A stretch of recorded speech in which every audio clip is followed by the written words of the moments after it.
말씀의 제목이 기도의 응답입니다. 어떻게 기도하면 하나님이 응답을 주실까? 우리가 하나님께 소원하고 바라는 것은 참 많이 있죠. 그러면 어떻게 이것을 기도하는 것이 하나님께서 딱 그래 내가 응답하겠다라고 말씀하실까라는 것을 좀 제대로 보고 싶었습니다. 마태복음 11장 28절에 보면 하나님이 이렇게 말씀하시죠. 수고하고 무거운 짐진 자들아 다 내게로 오라. 내가 너희를 쉬게 하리라. 이 말씀은 첫째로는 율법의 무게를 지고 살아가는 많은 유대인들에게 예수님께서 친히 하셨던 말씀입니다. 613가지의 율법을 또 쪼개고 또 여러 가지로 나누어서 2000여 가지의 삶의 규율을 정해놓고 그것도 부족하여서 탈무드라는 책을 통해 1000여 가지의 삶의 규칙을 더 보태어 약 3000개 이상의 삶의 규율을 정해놓고 살아가는 유대인들에게 그 무게를 가지고 살아가는 그들에게 오라. 내가 그 3000여 개의 삶의 규율을 단 2개로 확정시켜 주겠다 말씀하신 것이죠. 하나님을 사랑하고 이웃을 사랑하라 라는 말씀입니다. 또한 그것도 너희들 혼자서 지을 수 없으니 너희가 한쪽에 멍에를 메고 내가 반대쪽에 멍에를 메어 함께 가주겠다라는 것이 예수님의 약속이었습니다. 수고하고 무거운 짐진 자들아 다 내게로 오라. 오늘 우리에게는 우리의 삶에서 또한 신앙에서 하나님 앞에 기도하면서 바라고 소원하고 있는 그 제목을 가지고 나아오라는 말씀이죠. 해결 방법은 동일합니다. 네가 한쪽의 멍에를 메면 내가 그 반대쪽의 멍에를 함께 메어주겠다라는 것이죠. 그런데 참으로 귀하고 복된 것은 이스라엘에서 밭을 갈 때 멍에를 양쪽 손에 동일하게 메어 어깨에 걸치고 쟁기질을 합니다. 그런데요, 오른쪽의 소가 항상 왼쪽의 소보다 더 등치가 크고 힘이 좋은 놈을 묶였다라는 것이죠. 예수님께서 우리보다 덩치가 더 크고 능력이 있습니다. 무엇이냐면 오른쪽의 소가 힘을 쓰고 쟁기를 끌어가면 왼쪽의 소는 그 오른쪽의 소가 하는 보조에 발을 맞추어 발만 옮겨도 그 쟁기가 삐뚤어지지 않고 바른 방향으로 끌어진다는 것입니다. 나의 멍에는 쉽고 가볍다라는 예수님의 말씀은 내가 오른편에 있는 소처럼 그 멍에를 메고 앞으로 전진해 나아갈 것이니 너는 반대쪽에 멍에를 걸고 내 발자국에 맞추어 따라오라라는 말씀입니다.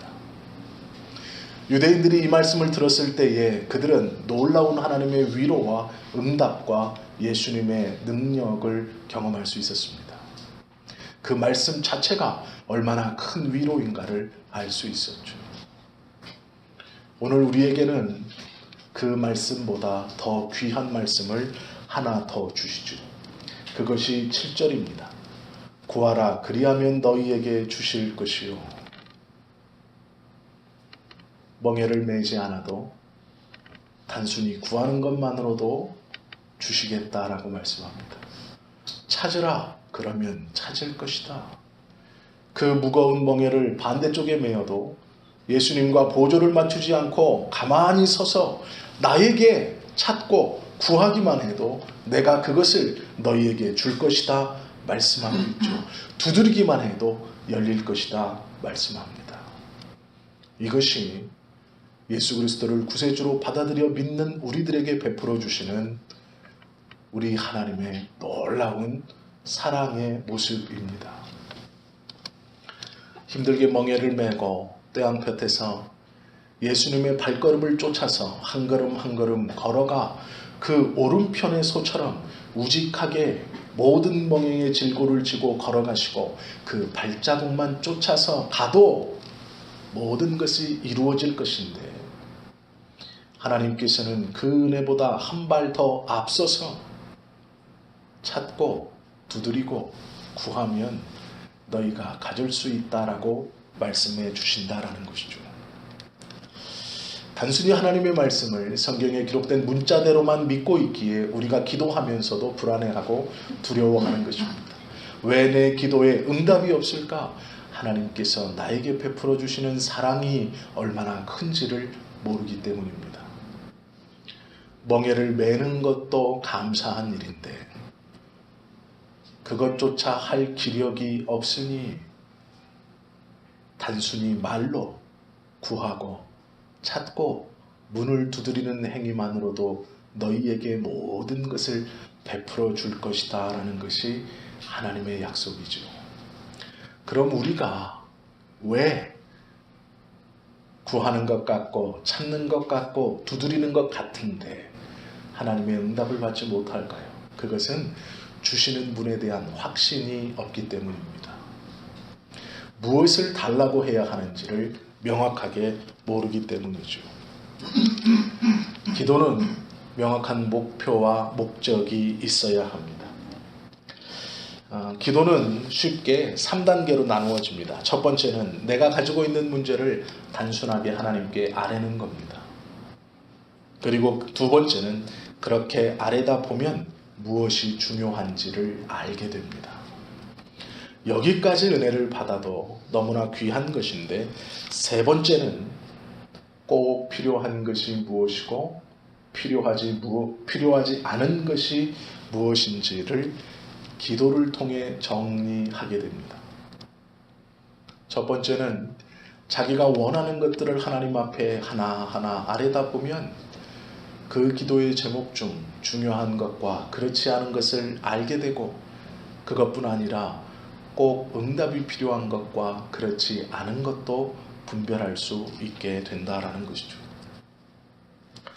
로마서 8장 26절에 보시면 이같이 성령도 우리의 연약함을 도우시나니 우리가 마땅히 빌 바를 알지 못하나 오직 성령께서 말할 수 없는 탄식으로 우리를 도와주신다 기록하고 있습니다. 어떠한 것을 바르게 기도해야 할지 모르고 하나님의 이름만을 부르고 있는 그에게도 우리 하나님께서 그를 기억하셔서 그가 마땅히 구해야 할 것이 무엇인가를 알게 해주신다라는 것이죠. 우리 모두의 신앙의 연조가 이곳에 계신 분들은 짧아도 10년, 길면 30년 이상일 것입니다. 그동안 수많은 기도를 하나님 앞에 드렸고 때로는 응답을 받았고 때로는 응답을 받지 못했다 느꼈을 수도 있을 것입니다. 응답을 받은 기도는 어떠한 것이었나? 응답받지 못한 것은 무엇이었나를 한번 돌아보십시오. 어떠한 것이 응답받았고 어떠한 것이 응답받지 못했나를 분별하실 수 있어야 합니다. 그 긴 시간 동안 기도해 오셨다면 무엇이 중요하고 무엇이 중요하지 않은 것을 알 수 있는 지혜가 있어야 하는 것이죠. 예수님 앞에 나온 소경 바디메오는 심플했습니다. 예수님께서 물었죠. 내가 무엇 해주기를 원하느냐? 주여 보기를 원합니다. 하나님, 내가 나면서 소경된 자로 이러한 박해와 핍박과 서러움을 당했습니다. 아니요, 필요 없습니다. 내가 보고 난 다음에 이것도 하고 저것도 하고 주를 위해서 이렇게 저렇게 살아가겠습니다. 아니요, 필요 없습니다. 그가 간절히 소망하는 것 하나는 동전 한 입이 아니었습니다. 그의 손을 잡고 위로해 주시는 예수님이 아니었습니다. 소경도 괜찮다. 너의 죄가 아니다. 너의 부모의 죄도 아니다. 하나님의 영광을 위해서다라는 위로도 아니었습니다. 그가 주님 앞에 당당히 그러나 조심스럽게 아뢰는 제목은 보기를 원합니다 였습니다. 그것이 중요한 것이죠. 보지 못하는 사람에게 눈을 뜨는 것만큼 중요한 일이 없습니다. 그에게 하루 먹을 동전을 주거나 한 달 먹을 돈을 주거나 평생을 먹을 큰 보화를 남겨준다고 하여도 눈을 뜨는 것과는 비교할 수 없는 것이죠. 가장 중요하고 나에게 꼭 필요한 것이 무엇인가를 알고 요청하는 것이 중요합니다. 하나님 앞에 나온 38년 된 병자도 동일하게 이야기합니다. 예수님, 병 낫기를 원합니다. 38년 동안 간절히 바랬고 소망했던 그 어떤 것보다도 바라고 희망하고 있었던 그것을 하나님 앞에 고백합니다. 병 낫기를 원합니다. 보기를 원합니다. 병 낫기를 원합니다. 너무나 간단한 대답이지만 예수님께서 그 간단한 대답을 응답해 주셨고 그들은 그 간절함의 응답을 받고 그것을 고친 것을 우리가 보게 되지요. 하나님께 기도하기 위해서는요, 또 응답받기 위해서는 몇 가지 통과해야 되는 것이 있습니다. 이겨야 되는 것이 있죠. 그것이 무엇이냐면 마음을 지키는 것입니다. 마음을 지키는 것이 무엇보다 중요합니다. 모든 사람들이 불가능하다고 절망이라고 얘기할 때 하나님의 편에 서서 긍정의 언어와 긍정의 몸짓과 긍정의 표정이 중요합니다. 하나님께서 이루어 주시겠다고 하셨으면 이루어 주실 것입니다. 그것으로 염려하거나 불안해하지 마십시오. 그 염려와 불안은 우리의 마음을 지키지 못하여 입으로는 괜찮습니다라고 하지만 우리의 내면의 깊은 곳에서 하나님을 믿지 못하기 때문에 일어나는 반응입니다. 예배를 통해서 전능하신 하나님을 바라보면서 긍정적인 생각과 언어를 무너뜨림을 이겨낼 수 있어야 합니다. 생각 싸움에서 내가 가지고 있는 생각이 바른 생각이 아니라는 것을 알아야 합니다. 내가 생각하는 모든 것이 다 내가 생각하는 것이라고 생각하시면 안 됩니다. 내 머리에 들어오고 내 머리에 떠오르는 것 대부분은 나의 삶에 부정적 영향력을 끼치고 하나님의 믿음을 갉아먹으며 불안감을 조성하는 것이 대부분입니다. 그것은 공중 권세를 잡은 마귀가 우리 안에 교묘히 너의 생각이고 그 생각대로 행함이 바르다라고 집어넣어 주는 것입니다. 우리가 절망의 상황과 하나님께서 응답해 주시지 않는 것 같은 상황에서도 하나님을 바라면서 그리스도인이 그리스도인다움을 포기해서는 안 된다라는 것이죠.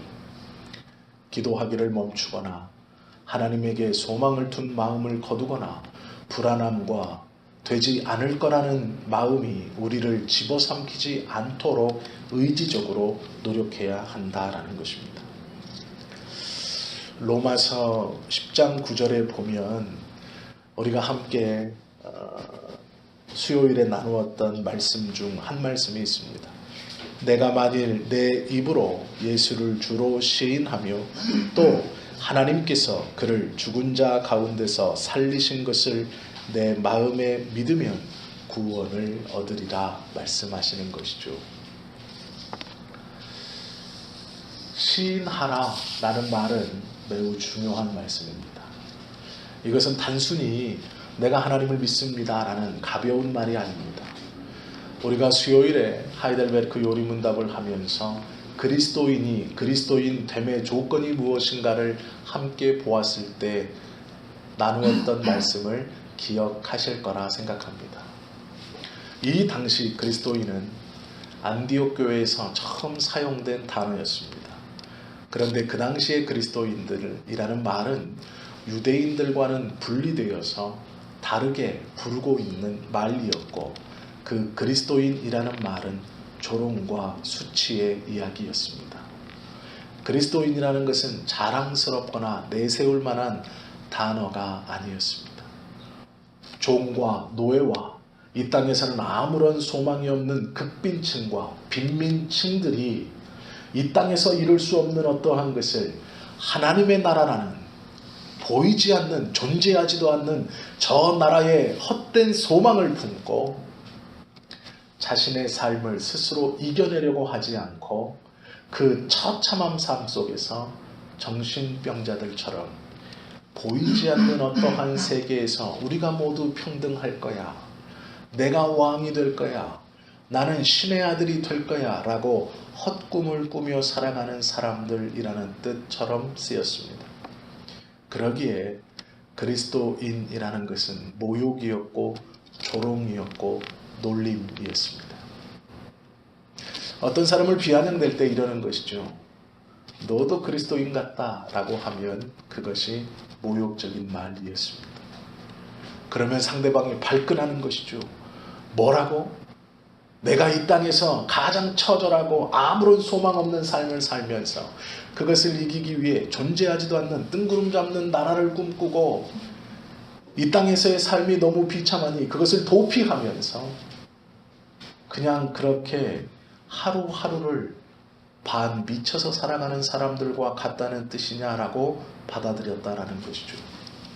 그 당시에 예수를 구주로 시인한다는 말은 다른 사람들에게 나는 반절 미쳐서 살아가는 사람입니다 라는 것을 인정하는 꼴이었습니다. 또한 그리스도인이라는 것을 인정한다는 것은 그 당시에 나는 어린아이의 피를 마시고 살을 뜯어먹는 자입니다 라고 인정하는 것과도 같았습니다. 그 당시에 그리스도인이라는 것은 나는 황제를 무시하고 나의 믿는 신을 위하여 목숨도 아깝지 않게 생각하는 자입니다 라는 뜻입니다. 예수를 그리스도로 시인하고 구주로 시인한다는 말은 결코 쉬운 말이 아닙니다. 그래서 많은 사람들이 자신이 그리스도인임을 꺼려했고 그것을 고백하기를 두려워했고 그것을 공개적으로 말하기를 무서워했습니다. 예수를 구세주로 믿고 있음에도 그들이 박는 성찬이 어린아이의 피와 살을 뜯어먹고 씹어먹는 것이 아님에 분명해도 그들은 그것에 대해서 변명하려고 할 수 없었습니다. 그것을 설명하거나 변명하려고 하는 행위 모두가 내가 그리스도인임을, 반 미친 자임을, 또한 사람의 피를, 살을 먹고 마시는 자임을 인정하는 꼴이었기 때문입니다. 또한 그 당시에 가장 큰 죄인 황제를 부정하고 모독하는 자임을 인정하는 꼴이었기 때문입니다. 우리가 기도응답을 받는 가장 그러나 기초적인 비결은 이것이죠. 그리스도인임을 스스로 인정하는 것입니다. 교회에서 받은 직분을 귀하고 복되게 여기십시오. 성도라는 것을 자랑스럽게 감사하게 여기십시오. 우리가 많은 부분 교회 밖에서 내가 그리스도인임을 부정하는 순간 예수님도 하나님 앞에서 우리를 인정치 아니하신다 말씀하고 있다라는 것을 기억하십시오. 내가 왜 하나님 앞에 기도응답을 받지 못하느냐? 첫째는 잘못된 것, 중요하지 않은 것을 기도하고 있음이고, 두 번째는 하나님의 백성이요 자녀이며 예수님이 나의 구세주이시라는 것을 인정하지 않기 때문입니다. 교회에서는 그것이 인정하고 너무나 자연스러운 것이지만 우리의 가정에서, 직장에서, 삶의 자리에서도 그것을 그렇게 인정하고 있느냐를 돌아보아야 합니다. 그렇지 않고 하나님, 나의 기도는 왜 응답되지 않습니까? 어리석은 질문을 하지 마십시오. 내가 할 바를 온전히 하지 못하고 하나님께 왜 하나님은 약속을 들어주지 않습니까? 라고 물으시는 것은 어리석은 짓입니다. 부모를 부모로 인정할 때 그 자녀는 부모에게 바른 것을 요구할 수 있습니다. 우리가 그리스도인임을 인정하지 않으면 하나님의 약속은 무용지물이 됩니다. 하나님은 아무것도 이루어 주시지 않을 것입니다. 우리가 삶의 모든 곳에서 그리스도인임을 인정할 때 우리의 기도가 응답될 것입니다. 적당한 예인지는 모르겠지만 목회자들이 기도하면 더 잘 응답된다고 느끼시는 이유가 있습니다. 목회자들은 자신의 신분을 부정할 수가 없습니다. 만나는 사람이 그러하고 자기가 목회자인 것을 적어도 대부분 모든 만나는 사람들은 다 알게 됩니다. 참으로 감사하게도 목회자는 자신이 목회자임을 부정할 장소와 부정할 곳이 매우 적습니다. 그래서 성도님들보다 조금만 주의하면 그러한 큰 실수와 과오를 범하지 않습니다. 그러기에 목회자가 특별히 탁월하거나 기도를 더 많이 하거나 하나님 앞에 더 사랑받아서 목회자의 기도가 더 잘 응답되는 것은 아닙니다. 하나님은 동일하게 사랑하십니다. 그럼 왜 그렇게 느껴지는 것일까요? 이유를 아시겠죠?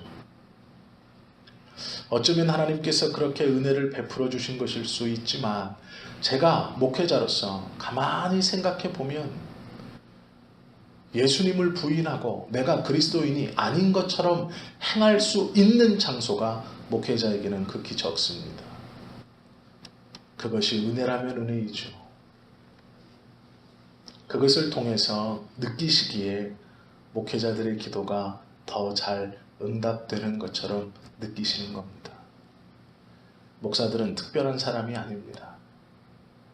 하나님의 말씀을 학문적으로 배워서 조금 더 잘 알고 있을 뿐입니다. 또한 어쩌면 성령께서 우리 성도님들을 사랑하셔서 부족한 목회자에게 은혜를 주시고 말씀을 조금 더 잘 깨닫게 해주시는 것인지 모릅니다. 그것은 목사를 위함이 아니라 공동체를 위함입니다. 목사의 기도가 응답이 잘 되는 것 같이 보이는 것 또한 하나님의 은혜 중 하나일 것입니다. 그러면 나는 왜 그런 은혜를 누리지 못합니까? 그건 제가 잘 모르겠습니다. 그러나 제가 아는 것은 하나님께서 말씀을 통해서 저에게 주신 것은 우리의 일상의 삶에서 성도님들의 일상의 삶에서 내가 그리스도인임을 부정하지 않는 것, 그것을 드러내는 것, 많은 사람 앞에 내가 신앙인임을 인정하는 것, 그때에 예수님께서도 하나님 앞에서 나를 시인해 주시겠다는 것입니다. 바르게 기도해야 하고 그 기도와 함께 바른 시인이 우리 안에 있을 때 우리의 기도가 응답될 것입니다. 고난주간을 맞이하고 있습니다. 이제 다음 주는 고난주간이고 그 다음 주는 부활주일입니다. 아시는 것처럼 광고에서 들으셨지만 14일 저녁부터 말씀 사경회가 있습니다. 목사님과 통화하고 이야기를 하면서 참 많이 죄송스럽기도 하고 또 감사하기도 하고 또 한편으로는 내가 그럴 생각할 필요가 있나 라고 생각하는 것 중 하나는 목사님이 물어보시더라고요. 찬양 인도할 분은 있습니까? 없진 않죠. 그런데 부흥회를 안 해봤잖아요. 저도 잘 몰라요. 제가 경험했던 부흥회라는 것은 어렸을 때 막 해봤던 그 부흥회에 대한 기억만 있고 그 다음에는 부흥회에 대한 기억이 없습니다. 그래서 그분이 말하는 찬양 인도와 제가 느끼는 찬양 인도는 분명히 다를 겁니다. 예, 있습니다라고 대답은 했지만 말씀을 전하려고 준비하며 기도하는 강사 목사님과 우리 교회가 또 30분 동안 찬양을 할 것이 맞을까라는 걱정도 사실 됩니다. 그리고 얼마나 많은 인원이 올까도 사실 걱정입니다.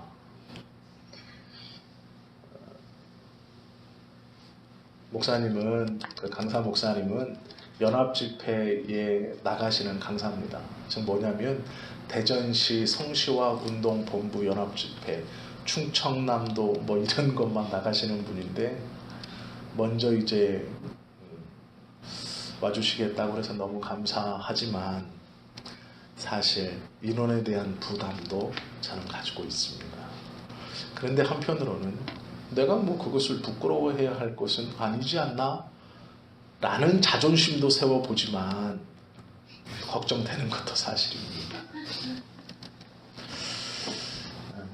그러나 기도하면서 제가 참 감사한 것은 이상하게 많은 목회자들이 교회에 관심을 가져주시고 우리 성도님들을 칭찬하시고 또한 참으로 놀랍게도 전혀 생각지 못한 분들이 내가 그 교회에 한번 가서 말씀을 전하면 안 될까라고 말씀하신다는 겁니다. 노예 목사님들이 아니고요. 대학의 교수님들도 그러시고 많은 목사님들이 정 목사네가 부담 갖지 말고 들어. 내가 그 성지교회에 가서 말씀을 한번 전하면 어떨까? 그럼 제가 꼭 얘기합니다. 목사님 33년 됐다고 그래서 되게 큰 교회로 생각하시는데요.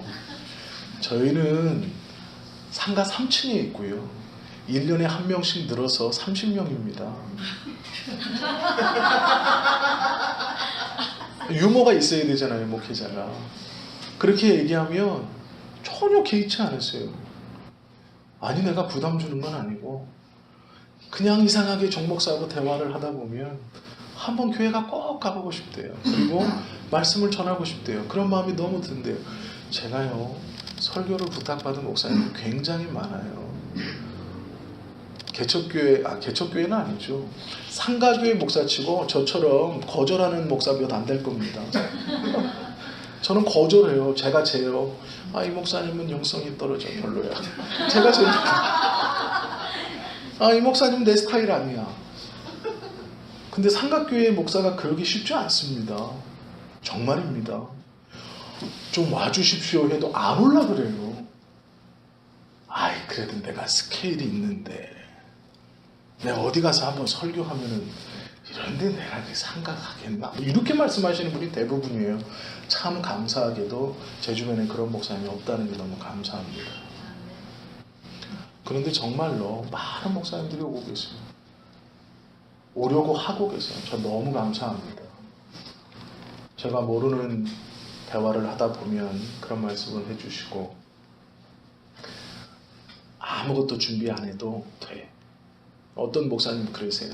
강사비 안 줘도 돼. 아니 내가 헌금할까? 뭐 이렇게 말씀하세요. 그래서 제가 한 돈 1,000만 원씩 하시면 될 것 같습니다. 웃으면서 말씀드리긴 하는데 감사한 일이죠. 제가 두 가지를 느낍니다. 하나는 제 개인적으로 하나님의 은혜를 받고 있고 또 하나는 우리 성도님들 하나님 많이 사랑하시는구나 그런 생각을 합니다. 정말로 바른 목사님들이 우리 교회에 오셔서 바른 말씀을 전해주시는 것은 하나님의 은혜의 시작입니다.